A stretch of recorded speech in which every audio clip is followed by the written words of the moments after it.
We have seen a lot of flying saucer or UFO over internet, social media or maybe in real life. And it assumed that most flying saucer are of alien or government military origin. But there is another possible origin of UFO is ancient India and Atlantis.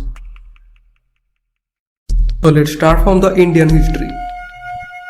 The Indian Emperor Ashoka started a secret society of 9 unknown men, great Indian scientists who are supposed to catalog many signs.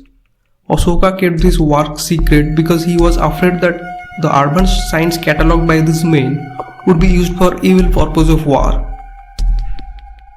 The 9 unknown men wrote a total of 9 books. Book number 1 was about the secret of gravitation. This book, known to historians, but not actually seen by them, deals chiefly with the gravity control. It's probably still kept in a secret library in India.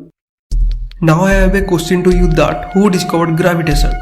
It's Newton, right? Yes, there is a proof that Newton have discovered gravitation in year 1687. But there is also a proof that Bhaskaracharya, who is a famous Hindu astronomer, have discovered gravitation in his book named as Surya Siddhant, before 12,000 years ago from Newton's period. And this book is also available over internet. So this doesn't end up here. Brahmagupta too, who is a great Indian astronomer, have stated a law of gravity 100 years before Newton. And as I have discussed that the Indian Emperor Ashoka was also doing research about gravitation and anti-gravity crafts. Now you might be thinking that what is the origin of this gravitation idea and UFO anti-gravity technology. So let's go deeper into it. Only a few years ago, the Chinese discovered some old Sanskrit documents in Lhasa, Tibet and sent them to the University of Chandigarh to be translated. Dr. Ruth Reina of Chandigarh University said that the documents contain direction for building interstellar spaceships. Dr. Ruth Reina also said that their method of propulsion was anti-gravitational and was based upon a system analog to that of Lagima. Lagima is one of the spiritual or paranormal ability of a spiritually advanced person in some tradition of Hinduism. Lagima is a Sanskrit word meaning of absence of weight, is the power to make the physical body to bend space-time or to create a bubble in the space-time so that effective gravity on the body will be zero.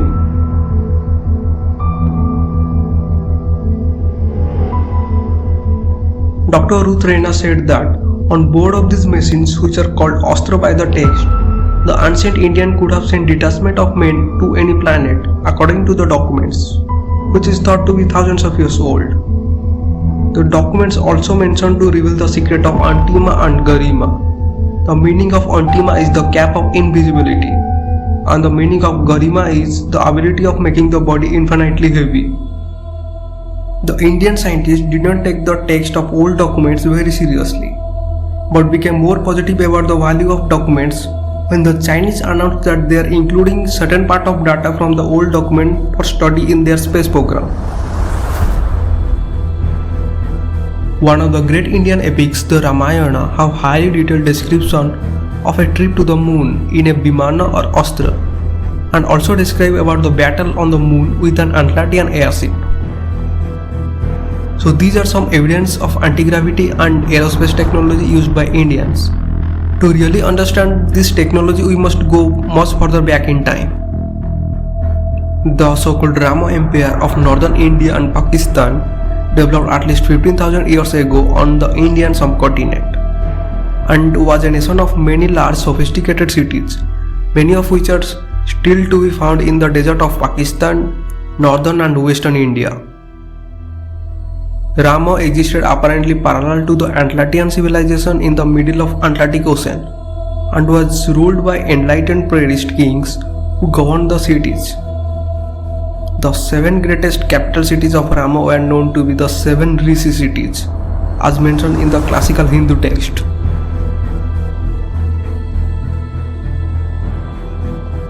The ancient Indian epic describes a Vimana as a double-deck circular aircraft with portholes and a dome shaped, much as you would imagine in a flying saucer. There were at least 4 different types of Vimanas, some are saucer shaped and other like long cylindrical seeker shaped.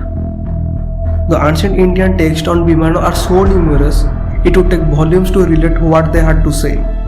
The ancient Indians who manufactured these ships themselves wrote entire flight manuals on the control of various types of Vimanas, many of which are still in existence. Now let's come to the construction of this anti-gravity craft or Vimana. The body of Vimana is made of strong and durable light material. Inside the Vimana, one must put the Mercury engine with its iron heating apparatus underneath. By means of power latent in the Mercury, which set the driving whirlwind in motion. The movements of Vimana are such that it can vertically ascend, vertically descend, move slanting forward and backward, like as we see in the modern day UFO. It is interesting to note that the Nazis developed fast particle pulse jet engine for their V-8 rocket. Hitler and the Nazi staff were interested in ancient India and Tibet and sent expeditions to both these places in order to gather historic evidence.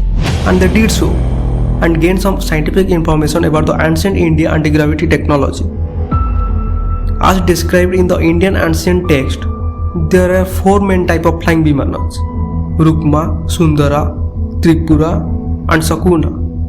The Rukma Vimana is conical in shape and golden color. The Sundara Vimana is like a rocket and had a silver chain. The Tripura Vimana were 3-storied craft. There were 113 subdivisions of these four main types of Vimanas that differed only in minor details. These Vimana have the ability to bend, stretch, or collapse the space-time, which helps in traveling millions of light years away from the Earth in just some minutes from inside the Vimanas. So who were using these Vimanas? According to the ancient Indian text, these flying machines or Vimana were made for the Hindu gods known as Brahma, Vishnu, Yama, Kubera, and Indra. But the reality is they are the high dimensional beings and highly advanced in technology and spirituality. Who knows, maybe the creator is being created by a creator, and maybe the matrix is just a reality for us.